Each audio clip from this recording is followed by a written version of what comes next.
ਅੱਜ ਮੇਰੇ ਵਾਂਗੂ ਜਿਹੜੇ ਸਾਰੇ ਸੋਚੀ ਪਏ ਹੋਏ ਨੇ ਕਿ ਅੱਜ ਕੀ ਪਕਾਈਏ ਤੇ ਕੁਛ ਚਟਪਟਾ ਜਿਹਾ ਖਾਣ ਨੂੰ ਵੀ ਦਿਲ ਕਰਨ ਡਿਆ ਤੇ ਲੇਕਿਨ ਸਮਝ ਨਹੀਂ ਆਂਦੀ ਕੀ ਕਰੀਏ। ਤੇ ਮੇਰੇ ਵਾਂਗੂ ਅੱਜ ਆਪ ਬਣਾਓ ਚਟਪਟੀ ਜੀ ਮੈਕਰੋਨੀ। ਬਿਸਮਿਲ੍ਲਾ ਰਹਿਮਾਨ ਰਹੀਮ। ਵੈਲਕਮ ਕਰਦੀ ਹਾਂ ਤੁਹਾਨੂੰ ਸਾਰਿਆਂ ਨੂੰ ਆਪਣੇ ਚੈਨਲ ਕਿਚਨ ਵਿਦ ਜ਼ਾਇਸ਼ਾ ਤੇ ਉਮੀਦ ਕਰਦੀ ਹਾਂ ਤੁਸੀਂ ਸਾਰੇ ਹੱਸਦੇ ਮੁਸਕਰਾਉਂਦੇ ਹੋਵੋਗੇ।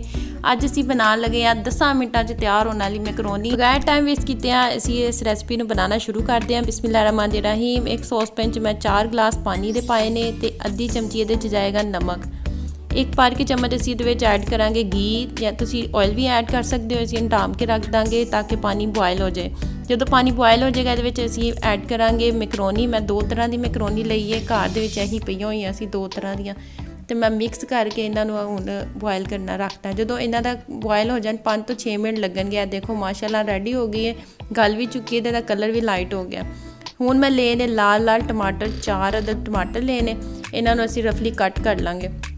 जे तुहाडे कोल टमाटर छोटे साइज़ दे ने तो तुसीं 6 अदद टमाटर ले लिओ। मेरे को वड्डे साइज़ दे ते मैं 4 अदद टमाटर ले ने ते ए वेखो इन्हां नूं मोटा मोटा मैं कट कीता है। हुण असीं इहनूं कर लवांगे ग्रैंड। ग्रैंडर 'च पा के ते असीं इहनूं घुमा लैणा। जिहड़े सानूं रिश्तेदारां ने घुमाया होया ना असीं इंज घुमा लैणा। घुमा के ना ते फिर असीं एक सॉसपैन दे विच पाना घिओ। मैं अद्धा कप घिओ लिया, उहदे च अद्धा चम्मच जीरा पाया। 1 मिनट वास्ते इहनूं सोते करांगे। फिर इहदे विच मैं 1 चम्मच अदरक ते 1 चम्मच लसन दा पेस्ट ऐड कीता। 2 मिनट इहदी बुनाई करांगे ताकि इहदा कच्चापन दूर हो जाए। हुण असीं इहदे विच ऐड करांगे असीं जिहड़ा टमाटरां दा पेस्ट बनाया सी। हुण असीं इहदे विच ऐड करांगे जी अद्धा चम्मच नमक, भर के चम्मच असीं ऐड करांगे दादड़ मिर्च ते इहनूं अच्छी तरह कर लांगे मिक्स। हुण असीं इहदे विच पाना है 2 चम्मच चिली सॉस, 2 चम्मच सोया सॉस ते 2 चम्मच इहदे विच जाएगा सिरका। मिक्स करांगे इनू अच्छी तरह ताकि इसदा ऑयल सैपरेट हो जाए। जो ए वेखो मसाला माशाल्लाह रेडी, ऑयल भी सैपरेट हो गया। तो 3 अंडियां नूं असीं अच्छी तरह फेंट लैना।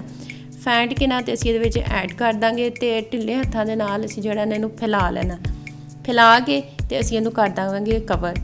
कवर करन तो बाद माशाल्लाह वेखो इहदी लुक कितनी खूबसूरत आई है।